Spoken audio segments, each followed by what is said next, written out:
तो आज की क्लास में हम लोग क्या देखेंगे, टाइमिंग डायग्राम क्या होता है, राइट। इससे पहले हम लोग एड्रेसिंग मोड्स देख लिए थे हमने, आज हम देखेंगे टाइमिंग डायग्राम। बेसिकली आपका टाइमिंग डायग्राम क्या है, एक पिक्टोरियल रिप्रेजेंटेशन है, ठीक है। आप किसी इंस्ट्रक्शन को जब एग्जीक्यूट करते हो वो क्या है, उसका एक पिक्टोरियल रिप्रेजेंटेशन है with the help of various control timing और द स्टेटस सिग्नल, ठीक है। तो टाइमिंग डायग्राम आपका क्या हो जाएगा, it is a pictorial representation of execution of instruction with the help of various control timing and the status signals, ठीक है।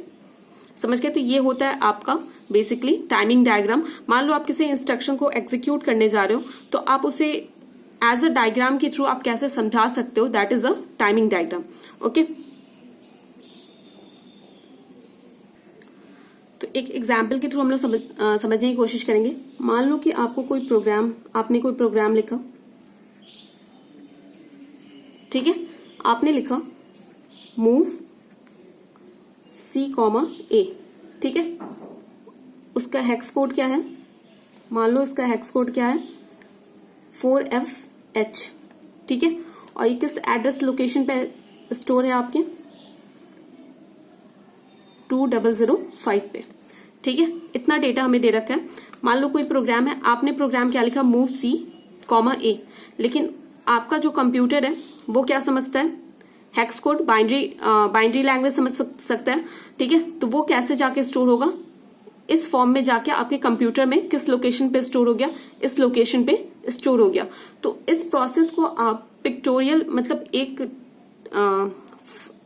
डायग्राम के थ्रू आप कैसे समझाओगे, ठीक है। तो बेसिकली हम यही देखने जा रहे हैं कि आपका टाइमिंग डायग्राम इस मतलब मूव C, A का क्या हो सकता है, ठीक है। तो आपका क्या है, इसे क्या कहेंगे, ऑपकोड फैच डायग्राम, ठीक है। आपको बेसिकली इसमें क्या करना है, आपके 2005 लोकेशन पे, ये क्या आपका एड्रेस लोकेशन है, ठीक है। इस लोकेशन पे आपका क्या है, जो डेटा है उसे क्या करना है, रीड करना है। वो कौन करेगा, आपका माइक्रो प्रोसेसर, ठीक है। जो भी आपका हेक्स कोड है पर्टिकुलर उस लोकेशन, क्योंकि हमारा जो भी कंप्यूटर है वो क्या करता है, आपके बाइनरी लैंग्वेज को समझ सकता है।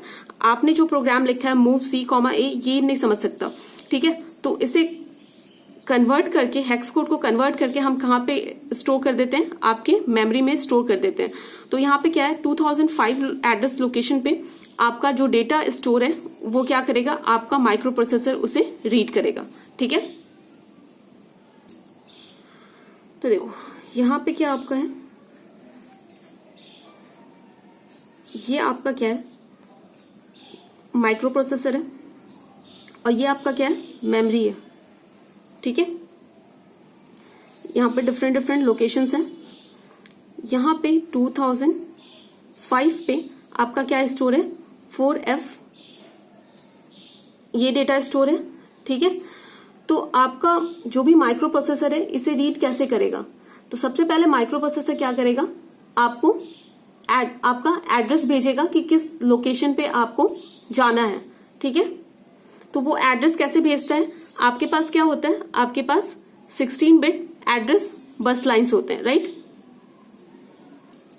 ठीक है। तो सबसे पहले आपका मेमोरी क्या करेगा, पर्टिकुलर उस लोकेशन को पहले सेलेक्ट करेगा। तो आपका जो भी लोकेशन है ये वो क्या हो जाएगा, पहले सेलेक्ट हो जाएगा। तो जो भी आपका डेटा, मान लो माइक्रो प्रोसेसर है तो उसके पास क्या होता है, 16 बिट एड्रेस लाइंस होते हैं, A15 से लेके A0 तक, राइट। तो क्या होता है, इस पे आपका जो भी माइक्रो प्रोसेसर है वो एड्रेस क्या भेजेगा, 2005 भेजेगा, ठीक है। जैसे वो एड्रेस उस एड्रेस लाइंस पे जाएगा, 16 बिट जो एड्रेस लाइंस है उस पे जाएगा, तो आपका पर्टिकुलर ये जो लोकेशन है 2005 वो सिलेक्ट हो जाएगा, ठीक है। तो वो लोकेशन तो सिलेक्ट हो गया, उसके बाद क्या है, वहां पे जो डेटा है आपके माइक्रो प्रोसेसर को क्या करना है, उसे रीड करना है। तो वो क्या करेगा, आपका माइक्रो प्रोसेसर फिर एक क्या करेगा, रीड सिग्नल भेजेगा, ठीक है। माइक्रो प्रोसेसर क्या करेगा, आपके मेमोरी को एक रीड सिग्नल भेजेगा कि मुझे जो भी 2005 लोकेशन पे जो डेटा है उसे रीड करना है, ठीक है। ये क्या हो जाएगा, RD बार। RD बार का मतलब क्या है, ये क्या भेजेगा, 0 भेजेगा, क्योंकि जो भी आपका रीड सिग्नल होता है that is a active low signal. जब ये 0 होते हैं तो ये एक्टिव हो जाते हैं, जब 1 होता है तो इनएक्टिव हो जाता है। तो आपका जो भी आरडी बार सिग्नल है वो क्या होगा, 0 होगा। जैसे ही आपका माइक्रो प्रोसेसर 0 सिग्नल भेजेगा मेमोरी में, ठीक है, रीड के लिए, तो फिर क्या होगा उसके बाद, तो जैसे ही आपके प्रोसेसर को क्या मिलेगा, आरडी बार सिग्नल मिलेगा, तो वो क्या करेगा, जो भी डेटा है वो क्या करेगा, डेटा बस पे उसे भेज देगा आपके प्रोसेसर को, ठीक है। वो क्या करेगा, जो भी आपका डेटा बस है उसके थ्रू कहाँ भेज देगा, आपके प्रोसेसर को भेज देगा, ठीक है। ये जो आपका डेटा बस होता है ये क्या होता है, यूनिडायरेक्शनल होता है, ठीक है। हम क्या कर सकते हैं, आपके डेटा को मेमोरी में ले भी सकते हैं, ठीक है, मेमोरी में राइट भी कर सकते हैं, और मेमोरी से डेटा को माइक्रो प्रोसेसर में रीड भी कर सकते हैं, ठीक है। और ये जो आपका एड्रेस होता है वो क्या होता है आपका ये आपका बाई डायरेक्शनल, ये आपका क्या होता है, बाई डायरेक्शनल होता है, और ये आपका क्या होता है, यूनी डायरेक्शनल होता है। सिर्फ एक डायरेक्शन में होता है, हम सिर्फ माइक्रो प्रोसेसर से मेमोरी में एड्रेस को भेज सकते हैं, ठीक है। और लेकिन आपका जो भी डेटा बस होता है वो क्या होता है, आपका बाई डायरेक्शनल होता है। इसमें हम आपके मेमोरी में डेटा को राइट भी कर सकते हैं, या फिर मेमोरी से डेटा को रीड भी कर सकते हैं, ठीक है। लेकिन ऑपकोड जब भी होगा उसमें क्या होगा, सिर्फ आपका मेमोरी रीड होगा, क्योंकि जो भी आपका ऑपकोड होता है वो कहाँ स्टोर होता है, आपके मेमोरी में स्टोर होता है, ना कि प्रोसेसर आपके मेमोरी में ऑपकोड को राइट करेगा। तो जब भी आपका ऑपकोड ऑपरेशन होगा, जब भी आपका फैच ऑपरेशन होगा, ठीक है, जब भी आपका फैच ऑपरेशन होगा, इन दैट केस आपका क्या होगा, आपका रीड ऑपरेशन ही होगा, ठीक है, क्योंकि आपका जो भी आपका ऑपकोड होता है वो आपके ऑलरेडी मेमोरी में पहले से स्टोर होता है, and you have to only fetch that opcode to understand what is that opcode, ठीक है। आपको सिर्फ क्या करना होगा, उस ऑपकोड को फैच करना होगा, कि ताकि आपका प्रोसेसर उसे डिकोड कर सके कि आपको बेसिकली क्या परफॉर्म करना है। समझ गए यहां तक, ठीक है। तो यहां तक समझ में आ गया आपको। तो बेसिकली क्या होगा कि जो भी आपका एक्सटर्नल रजिस्टर होगा, मेमोरी होगा, ठीक है, ये आपका मेमोरी है। आपने इंस्ट्रक्शन क्या लिखा, मूव C, A, ठीक है। जैसे ही आपने मूव C, A लिखा तो आपका क्या होगा, जो भी आपकी मेमोरी होगी वहां पे 2005 लोकेशन पे इसका आपका जो भी ऑपकोड होगा वो इस जाके स्टोर हो जाएगा, ठीक है। उसके बाद आपका माइक्रो प्रोसेसर क्या करेगा, इस पर्टिकुलर लोकेशन को सेलेक्ट करेगा। तो क्या करेगा, एड्रेस भेजेगा 2005, ठीक है। जैसे ही वो एड्रेस गया, राइट, जैसे ही वो एड्रेस गया तो ये पर्टिकुलर लोकेशन क्या हो जाएगा, आपका सेलेक्ट हो जाएगा। जैसे ही वो पर्टिकुलर लोकेशन सेलेक्ट होगा तो जो भी आपका यहाँ पे क्या होता है, एक कंट्रोल यूनिट भी होता है, मैंने आपको आर्किटेक्चर में बताया था, राइट। यहाँ पे क्या होता है, आपका एक कंट्रोल यूनिट होता है। तो कंट्रोल यूनिट क्या करेगा, आपका एक कंट्रोल सिग्नल भेजेगा, that is a read bar signal, ठीक है। रीड बार जैसे ही सिग्नल भेजेगा तो आपके प्रोसेसर को पता चल जाएगा कि जो भी 2005 लोकेशन पे जो भी डेटा है उसे क्या करना है, आपको बताओ, डेटा लाइन के थ्रू क्या करना है आपको। यहां पे क्या होता है, आपका इंस्ट्रक्शन रजिस्टर होता है, ठीक है। आपका ये डेटा क्या हो जाएगा, इससे ये जो भी डेटा आपके इंस्ट्रक्शन रजिस्टर में जाएगा। उसके बाद क्या होता है, यहाँ पे एक डिकोडर होता है, राइट, डिकोडर होता है। वो क्या करेगा, इस जो भी आपका ऑपकोड है, दैट इज अ 4FH, उसे क्या करेगा, डिकोड करेगा, उसे समझने की कोशिश करेगा। उसके बाद जो भी जैसे ही उसे मिल जाएगा तो वो समझ जाएगा कि you have to move the content of A register to a C, ठीक है। जो भी आपके A में जो भी कंटेंट है उसे आपको कहाँ मूव करना है, रजिस्टर C में मूव करना है, ठीक है। तो इस तरह से क्या होगा, आपका जो भी चीजें हैं वो आपकी होगी, ठीक है। ये समझ के, ये आपका नॉर्मल था। तो देखो आपका क्या होता है, जो भी आपका 8085 होता है, मैंने आपको पहले भी बताया था, उसमें अलग से कोई भी डेटा बस नहीं होता, राइट। आपके एड्रेस बस और डेटा बस क्या होते हैं, दोनों एक ही होते हैं, ठीक है। जो भी आपका क्या होता है, इसमें जो हायर बिट, जो आपका लोअर बिट होता है, that is a AD7 to AD0, ये आपका क्या होता है, एज अ डेटा भी यूज होता है और एज अ एड्रेस भी यूज होता है, ठीक है। तो वी हैव टू मैनेज, हमें क्या करना होगा, मैनेज करना होगा, क्योंकि एक ही लाइन पे क्या होगा, आपका एड्रेस भी जाएगा और एक ही लाइन पे क्या होगा, आपका डेटा भी जाएगा, राइट। तो हम इसे कैसे मैनेज करेंगे, मान लो ये 16 लाइन्स हैं, ठीक है। मान लो कि अपर वाले पे तो मतलब अपर वाले पे 20 चला गया और लोअर वाले पे क्या चला गया 05। लेकिन क्या होगा, थोड़ी देर बाद जो आपका डेटा है 4FH, ये भी क्या किसके थ्रू फ्लो होगा, आपके इस लोअर बिट के थ्रू, लोअर 8 बिट है जो उसके थ्रू फ्लो होगा। तो कैसे फ्लो होगा, ये हम क्या किससे मैनेज करते हैं, आपका मल्टीप्लेक्सिंग से। ठीक है, मैंने आपको मल्टीप्लेक्सिंग भी बताया था, राइट, उसमें लैचेस वगैरह लगे होते हैं, तो मल्टीप्लेक्सिंग के थ्रू इसे हम मैनेज करते हैं। तो यहां से क्या हो जाएगा, आपका पहले तो क्या होगा, आपका एड्रेस जाएगा, उसके थोड़ी देर बाद क्या आएगा, आपका जो लोअर 8 बिट होगा उस पर क्या जाएगा, आपका डेटा जाएगा। ठीक है, तो अब हम समझते हैं कि ये कैसे, मतलब आपका एड्रेस कैसे जाएगा और साथ में डेटा भी कैसे जाएगा। ठीक है, तो देखो ये आपको मतलब आपका एड्रेस, जो भी आपके एड्रेस बसेस हैं वो एज अ डेटा कब यूज होंगे और एज अ एड्रेस कब होगा यूज होगा, ये आपका कौन सा सिग्नल मैनेज करता है, that is the ALE signal. When your ALE is high, जब आपका ALE हाई होगा, ठीक है, 1 होगा, तो आपके ये जो नीचे वाले बिट है वो किसकी तरह यूज होंगे, एड्रेस बसेस की तरह यूज होंगे, that is AD7 to AD0। अगर ये 0 है तो किसकी तरह यूज होगा, डेटा बस की तरह। ठीक है, स्टार्टिंग ये आपका ALE सिग्नल गया, ठीक है, तो उस वक्त क्या होगा, आपके यहां पे क्या हो जाएगा, 20 चला जाएगा और इस पे क्या आ जाएगा, आपका 05 आ जाएगा। ठीक है, तो आपको एड्रेस मिल गया, वो पर्टिकुलर जो भी आपका मेमोरी होगा वहां पे 2005 जो लोकेशन होगा वो क्या हो जाएगा, आपका सेलेक्ट हो जाएगा। ठीक है, उसके बाद ये क्या होता है, ये 3 साइकिल तक आपका रहता है। ठीक है, ये 3 साइकिल तक आपका ये जो एड्रेस है अपर बिट में वो रहता है, और जो लोअर बिट का जो एड्रेस होगा वो 1 साइकिल से पहले, मतलब 1 साइकिल के पहले तक थोड़ी देर तक रहता है। ठीक है, 1 साइकिल से पहले ये क्या हो जाता है, हट जाता है। उसके बाद क्या होता है, ALE आपका सिग्नल भेजेगा, ALE जैसे ही सिग्नल भेजता है आपका यहां से क्या होता है, ये डेटा हट के आपके लैच में क्या होता है, जाके स्टोर हो जाता है। ठीक है, तो ये डेटा आपको कहाँ मिल जाएगा, यहाँ पे मिल जाएगा। उसके बाद क्या होता है, ये जो आपका लाइंस है जो AD7 टू AD0, ये अब क्या हो जाते हैं, आपके क्लियर हो जाते हैं। तो यहाँ पे जो डेटा है 4F, राइट, 4F क्या होगा आपका, यहां से आपके डेटा बस के थ्रू आपके प्रोसेसर को मिल जाएगा। ठीक है, समझ गए। तो इस तरह से क्या होता है, आपका ALE मल्टीप्लेक्सिंग जो सिग्नल है वो वर्क करता है, आपका जो भी एड्रेस लाइन्स है वो वर्क करते हैं। ठीक है, तो 3 इंस्ट्रक्शन साइकिल, जो भी 3 साइकिल्स होंगे उस वक्त के लिए आपका जो 20 जो अप हायर जो बिट एड्रेस है वो तो हमेशा रहेगा आपके एड्रेस लाइन पे। लेकिन जो आपका ये 05 है, जो लोअर बिट एड्रेस है, वो क्या होता है, 1 साइकिल के लिए रहता है। उसके बाद क्या होता है, आपका ALE जैसे ही सिग्नल भेजता है ये यहां से हट जाता है, उसके बाद डेटा फ्लो होके यहाँ पे आता है। ठीक है, समझ गए यहाँ तक। क्योंकि ये हमेशा क्यों रहता है, क्योंकि आपका एड्रेस ये सेलेक्ट होना होगा तभी तो यहाँ से डेटा ये यहाँ पे जाएगा। ठीक है, तो क्या होता है, 20 यहाँ पे आ जाता है और 05 यहाँ पे आ जाता है, और ये लाइंस क्या हो जाते हैं, आपकी खाली हो जाती है। तो क्या होता है, जो भी डेटा होगा यहाँ से फ्लो करके आपके प्रोसेसर को चला जाता है। ठीक है, तो हम लोग क्या देखेंगे, ऑपकोड फैच, जो आपका डायग्राम है, टाइमिंग डायग्राम है ऑपकोड फैच का, वो हम देखेंगे। ठीक है, समझ गए।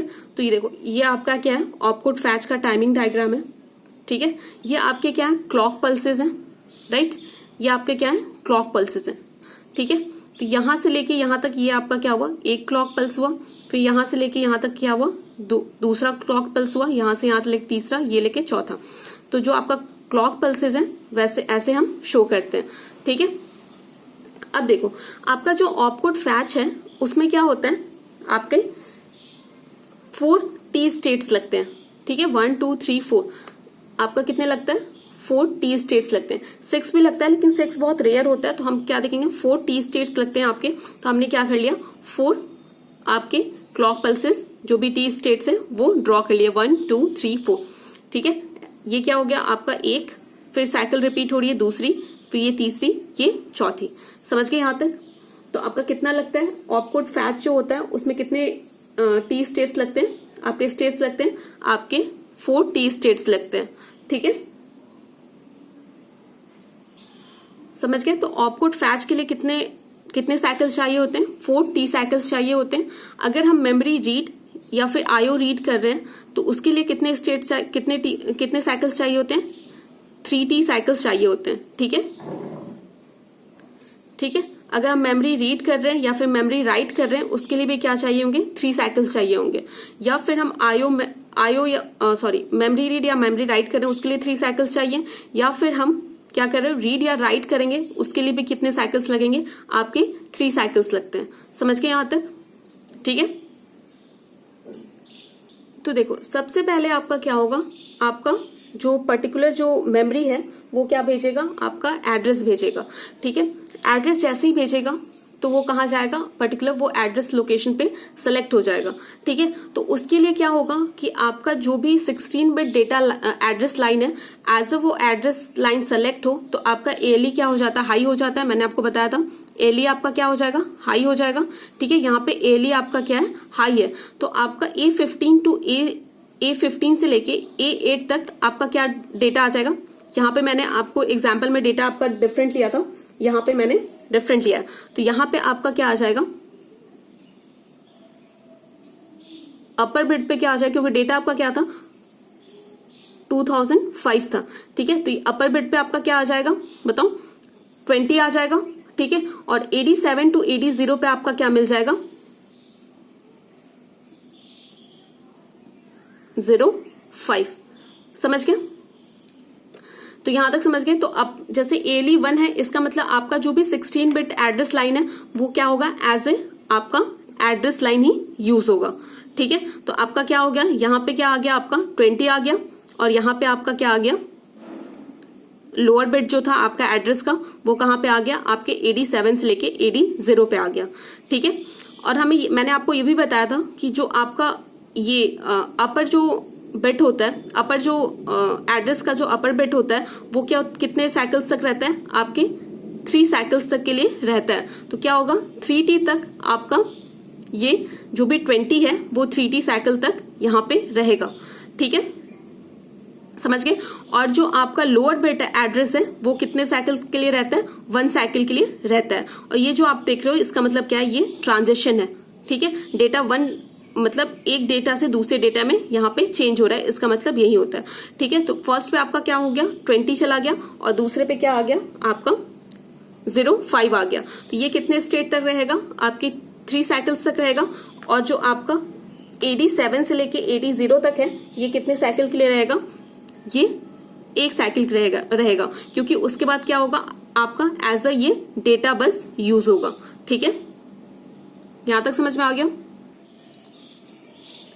तो यहां तक आप समझ गए।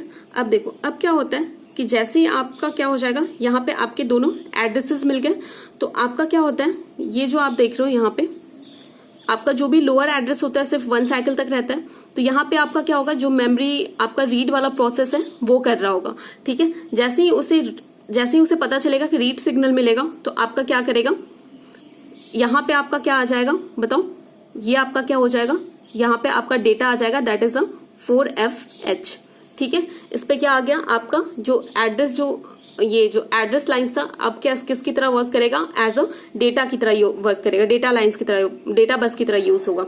तो आपका जो डेटा होगा इस डेटा बस पे आ जाएगा। ठीक है, उस वक्त आपका एएलई क्या हो जाता है? 0 हो जाता है, राइट? एएलई क्या होता है? उस वक्त 0 होता है, तभी तो आपका जो भी एड्रेस बस है एज अ डेटा बस वो वर्क करेगा। तो एएलई आपका क्या हो जाएगा? 0 हो जाएगा। समझ गए यहां तक? अब देखो, अब क्या होता है? Just a second. ठीक है, तो यहां पे क्या होगा? आपका क्या हो रहा है? मेमोरी ऑपरेशन हो रहा है। ठीक है, क्या कर रहे हैं हम लोग? मेमोरी से रीड कर रहे हैं तो क्या हो जाएगा? ये आपका 0 होगा, ये पूरे टाइम चलता रहेगा। ठीक है, और ये आपका क्या होगा? S1 और S0 क्या होता है? आपका 1 होता है क्योंकि फैच के लिए दोनों क्या होते हैं? सिग्नल हाई होते हैं। ठीक है, और ये जो आपका 4th स्टेट है ना, ये क्या होता है? आपका अनडिफाइन होता है, इसमें मतलब डिफाइन नहीं है तो इसे हम एज इट इज छोड़ देंगे। अब देखो, यहाँ पे क्या हो रहा है? आपका रीड हो रहा था ना, डेटा रीड हो रहा था, तो आपका जो रीड सिग्नल है वो क्या हो जाएगा? लो हो जाएगा, राइट? क्यों लो होगा? क्योंकि ये क्या है? एक्टिव लो सिग्नल है, तो ये क्या हो जाएगा? आपका लो हो जाएगा। तो यहां से लेके यहां तक आपका क्या हो रहा है? डेटा रीड हो रहा है, तो वहां से लेके यहां तक आपका जो भी रीड सिग्नल है वो क्या होगा? लो रहेगा।